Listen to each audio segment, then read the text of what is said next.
नमस्कार दोस्तों। मैं नीरज पांडे स्वागत करता हूँ आपके अपने YouTube चैनल धर्म सनातन में। दोस्तों, जैसे आप लोग को पता होगा, अगले महीने आने वाले मई मंथ में धर्म सनातन की टीम या मैं खुद कांवड़ यात्रा करने जा रहा हूँ। तो आज से कुछ समय के बाद में कांवड़ यात्रा शुरू हो जाएगी, करीब आज से एक महीने के बाद। तो दोस्तों, जो नए कांवड़िया हैं वो कांवड़ यात्रा कैसे करें, आज इसी पे डिस्कस करने के लिए मैं आप लोग के समक्ष उपस्थित हुआ हूँ। कांवड़ यात्रा क्यों करनी चाहिए, कांवड़ यात्रा करने से क्या फल मिलते हैं, कांवड़ यात्रा करने से आपको किन किन चीजों की जानकारी होना जरूरी है, किस तरीके से कांवड़ यात्रा करें कि आपकी कांवड़ यात्रा एकदम अ, फलदायक हो, यानी आपको अच्छे से हो जाए यात्रा। इन्हीं सब चीजों के बारे में मैं आपसे डिस्कस करूंगा। दोस्तों, जो नए कांवड़िया हैं, ऐसे आपको तो पता होगा बहुत सारे कांवड़ यात्रा, क्योंकि आधा भारत ही कांवड़ यात्रा का दीवाना है। मैं खुद जब मैं कांवड़ यात्रा लेके जाता था करीब 2011 से लेके 2018 तक, मैंने 7 साल मैंने कांवड़ यात्रा की है। जब मैं कांवड़ यात्रा करता था उस समय पे इतनी सुविधाएं नहीं थी रोडों पर, जिस हिसाब से आज योगी सरकार जो है, यूपी में अगर आप देखें तो योगी सरकार जो है उन्होंने जो यह सुविधाएं दी है, ये सुविधाएं सुविधाएं जो है आज से पहले नहीं हुआ करती थी। मैं जब कांवड़ यात्रा करता था, मैं उस समय के इलाहाबाद, मतलब उस समय भी इलाहाबाद नाम था, आज जिसका नाम चेंज होकर प्रयागराज हो गया है। वहां के जो संगम घाट है, यानी शास्त्री ब्रिज के नीचे लेटे हनुमान जी मंदिर भी वहीं पे बगल में है। और वहीं से जो है ये जल जो है उठाया करते थे हम लोग, और सीधा बनारस, यानी 140 किलोमीटर, अगर आप देखेंगे तो 120 किलोमीटर 117 किलोमीटर के आसपास का रेंज होता है। बट ये होता है इलाहाबाद से बनारस के बीच की दूरी। जो आप अंदर की तरफ जाते हैं, हाईवे से जो अंदर चलना जाता है, वो भी 17-18 किलोमीटर है। तो टोटल मिला जुला के जो है कह सकते हैं कि 140 किलोमीटर के आसपास जो है वो यात्रा पड़ जाती है। तो दोस्तों, मैं उसी के बारे में आपसे बात करूंगा। जो फर्स्ट टाइम कांवड़ यात्रा उठा ले रहे हैं, जिन्हें कांवड़ यात्रा करने की इच्छा हुई है, उन लोगों के लिए मैं खास ये वीडियो बना रहा हूँ कि वो लोग इस वीडियो को देखें और उन्हें समझ में आए कि हाँ, कांवड़ यात्रा क्या है, क्यों है, कैसे करनी चाहिए, इन सब चीज के बारे में उनको जानकारी होनी आवश्यक है। दोस्तों, सबसे पहले पहली बात होती है, कांवड़ यात्रा से एक महीना पहले, अगर आप मुंबई में या कहीं और है जॉब वगैरह करते हैं तो आपके लिए नहीं है, लेकिन जो यात्रा करने वाले जो गांव के लड़के हैं, या आप भी अगर समय मिले तो आप मन में भोलेनाथ का नाम जप कीजिए। और चप्पल सबसे पहली चीज होती है, चप्पल, क्योंकि आपको जो पैदल यात्रा करनी है उसमें चप्पल पहन के यात्रा नहीं कर सकते आप। तो पैर की मजबूती के लिए सबसे पहले होता है, एक महीना पहले हम लोग तो अब तो हमारी आदत हो चुकी है, तो हम लोग 4-5 दिन पहले भी हम लोग उतार देते हैं, या फिर हम जैसे अपने गांव पहुंचते हैं तो गांव में चप्पल उतार देते, चप्पल का त्याग कर देते हैं। तो अब मैं आप लोग को ये कहूंगा कि आप लोग एक बार ये कीजिए कि आप लोग चप्पल उतार के जो है पैदल चलने की कोशिश कीजिए, यानी बिना चप्पलों के चलने की कोशिश कीजिए। ये सबसे पहला नियम होता है, क्योंकि जब आप इस तरीके से अगर करेंगे ना, तो आप जब यात्रा करने होगी आपकी, उस समय पे आपके पैर में छाले पड़ना, या फिर मतलब कि पैर की जो मजबूती है वो बढ़ जाती है, तो आपको पैर में छाले वगैरह पड़ना या जो दर्द होता है ये कम हो जाता है। सबसे पहला चीज होता है। दूसरा चीज, आप कोशिश करें ब्रश न करें, यानी जो कोलगेट वगैरह होता है इसे नहीं करना है, आपको नीम की दातुन से ही ब्रश करना होता है। ये चीज भी एक ध्यान में रखें। ये दो चीज आपको बहुत सिंपली आपको पहले कांवड़ यात्रा शुरू करने से पहले ही करें। अब कांवड़ यात्रा के दिन आपको क्या करना है, जब आप सुबह नॉर्मली होता है कि 9 से 10 के बीच में सब लोग अपनी कांवड़ यात्रा शुरू करते हैं, मतलब घर से निकलना, क्योंकि उसके निकलने का ऐसा नहीं आपने घर से निकले और कांवड़ लेके चले गए, ऐसा नहीं हो सकता।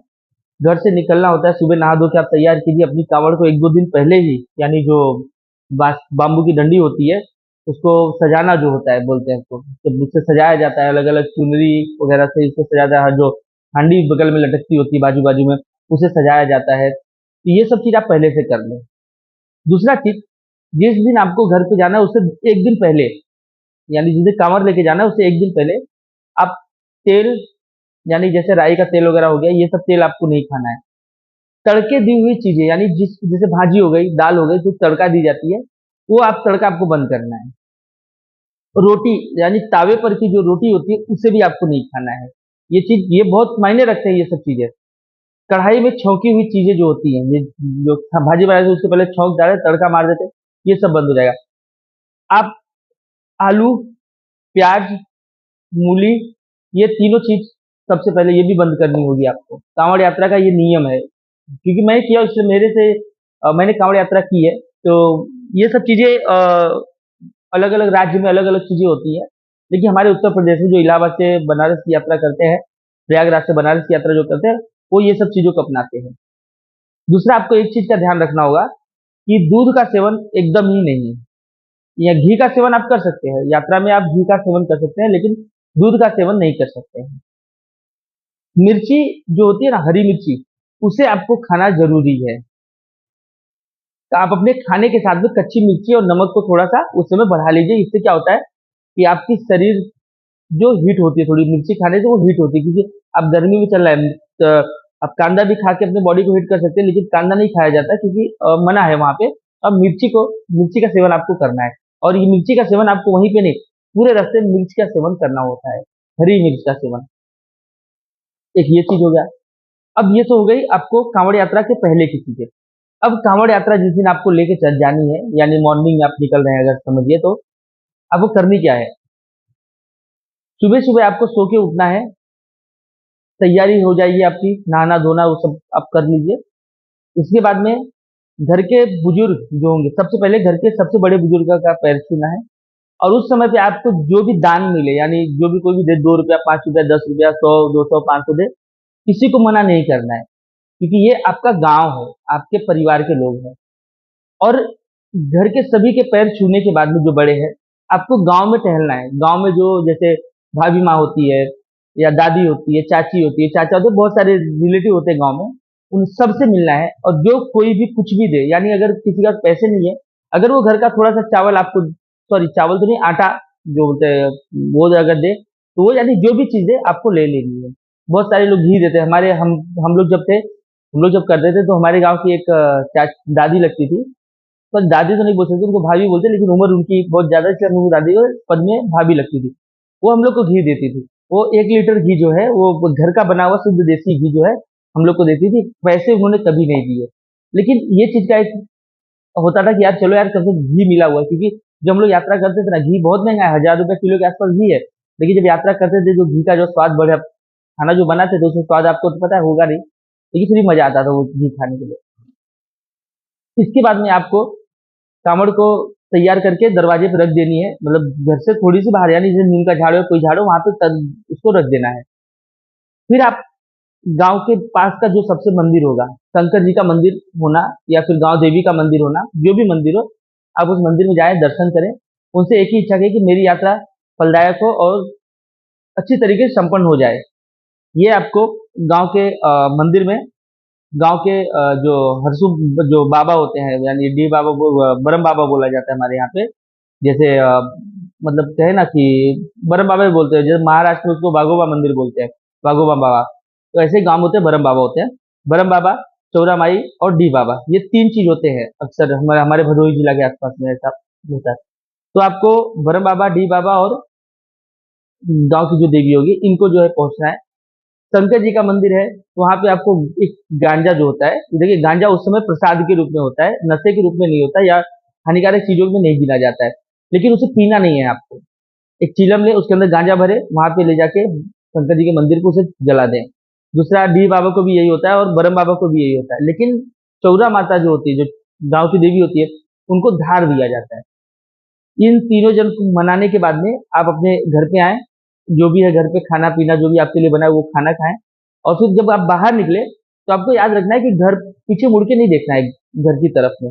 अगर आप कोई चीज भूल गए तो भी आप रहने दीजिए, आप कांवड़ उठाइए और आप सीधा निकल जाइए गांव से बाहर। जब तक आप गांव की सरहद क्रॉस न कर ले, तब तक आपको पीछे मुड़ के नहीं देखना है। ये तीसरा पॉइंट होता है। अब आप सरहद के पार चले गए, अगर आप कुछ भूल गए हैं तो आप अपने घर पे फोन कर सकते हैं, क्योंकि अभी आपने कांवर नहीं उठाई है, तो घर से वो सामान फिर आपके पास जा सकता है। इसके बाद में आप निकले आपके नजदीकी स्टेशन वगैरह पे, जो भी हो वहां पे चले जाएं। अब आपको कहाँ जल उठा रहे हैं, जैसे आप हरिद्वार से जल उठा रहे हैं, तो आप हरिद्वार, मतलब एग्जाम्पल दे रहा हूँ, हरिद्वार आप पहुंच गए, या इलाहाबाद गए, या बनारस गए, तो आप जहाँ पे भी जाएं, वहां पे जब आप गंगा जल जो होता है, गंगा जल में पहले 3 डुबकी लगानी होती है आपको, बिना कांवड़ के। आप ऐसे नॉर्मल जाए गंगा जी में, आप डुबकी लगाए, फिर आप बाहर आए, फिर आप कांवर ले और फिर जाए वहां पे, फिर डुबकी लगानी है। एक बात का ध्यान रखें खास, जब आप पहली डुबकी लगाएं उसी समय पे आपकी जो घड़ा, जो आप हांडी लिए है, बाजू में जो आपके रहता है, कांवड़ में लटकी हुई रहती है, लुटिया रहती है, बहुत सारी चीजें उसको बोला जाता है। एक ही बार में वो डूबना चाहिए, मतलब भर जाना चाहिए। जैसे आपने लोटा लिया, समझिए तांबे का लोटा है, अब जब डूबे तो उसको इस तरीके से रखें कि आप एक बार जैसे डूबे और साथ में आप जब निकले तो पूरे दोनों लोटे जो है, या तो तांबे के लोटे या कुछ भी हो, वो भर जाने। बहुत सारे लोग बॉटल का भी इस्तेमाल करते हैं 1 लीटर के, वो भर जाना चाहिए। अच्छा, दूसरी चीज, अब उसे आप लेकर बाहर आए, अब वहां से इस जल को जमीन पे नहीं रखना है, ये चीज का आप ध्यान रखें। बहुत सारे लोग होते हैं कि अभी तो हमने संकल्प ही नहीं कराया है, तो ऐसा नहीं होता। आप जब आप जल भर लिए तो आपको जमीन पे नहीं रखना है, फिर इसे कहीं पे टांग के रखना होता है। इसके बाद पंडित जी होते हैं, ज्यादा नहीं, 11 रुपया दक्षिणा लेते हैं वो, थोड़ी चावल देंगे, अच्छत, अब अच्छत के साथ में आपका संकल्प करवा देंगे। संकल्प होने के बाद में अब आपको जो है पूरे नियम जो होते हैं इनके, ये नियम करने हैं। अब मैं आपको ये जो आगे का जो प्रोसेस है, जो मतलब जो काम हमें अब करना है, क्योंकि ये तो होता है आप घाट पे किस तरीके से जल भरे, मतलब आपने भरा है, संकल्प करवाया, यहाँ तक है। दूसरा पार्ट जो मैं आपको एक दिन के बाद में लेकर आऊंगा दोस्तों, तो आपको पता चलेगा कि अब जब जल भर के आपको चलना जब है तो क्या करना है, आपको किस तरीके से करना है। ये सारी जो आपको बातें हैं, ये आपकी कल के वीडियो में देखेंगे दोस्तों। तब तक के लिए अगर हमारा चैनल आपको लाइक अच्छा लगे तो लाइक कीजिए, सब्सक्राइब कीजिए। हाँ, एक चीज और, मैं खुद आ रहा हूँ इस बार इलाहाबाद, सॉरी प्रयागराज से बनारस की यात्रा करने के लिए। तो अगर आप लोगों को अगर लगता है कि किसी के पास किसी का जो ग्रुप नहीं है और उनकी इच्छा है कि आप भी जल चढ़ाए, तो मैं मुंबई से निकलूंगा तो मैं आपको अपडेट कर दूंगा, तो आप भी हमारे साथ जुड़ सकते हैं। इलाहाबाद, सॉरी प्रयागराज से आके हमारे साथ जुड़ सकते हैं, और हम आपको साथ में लेकर इलाहाबाद से बनारस की यात्रा करवाएंगे। संपूर्ण जानकारी मैं आपको दे दूंगा यूट्यूब पे। आप उस तरीके से आप कर सकते हैं घर पे। इधर इलाहाबाद जब आप अगर कभी प्रयागराज, सॉरी मैं इलाहाबाद और प्रयागराज में थोड़ी सी कंफ्यूजन हो जा रही है मुझे, मेरे को बार बार इलाहाबाद याद आ रहा है, क्योंकि एक बात है कांवड़िया की, जब हम कांवड़िया यात्रा करते तो इलाहाबाद ही था वो, तो बार बार वो चीज मुंह से निकल जा रही है, तो माफ करना दोस्तों। प्रयागराज में आपसे मुलाकात होगी, मैं डेट बता दूंगा, टाइमिंग बता दूंगा, वो टाइम पे आप लोग वहां पहुंच जाइए और फिर हम सब साथ में जो है यात्रा का आनंद लेंगे। तब तक के लिए दोस्तों, नमस्कार।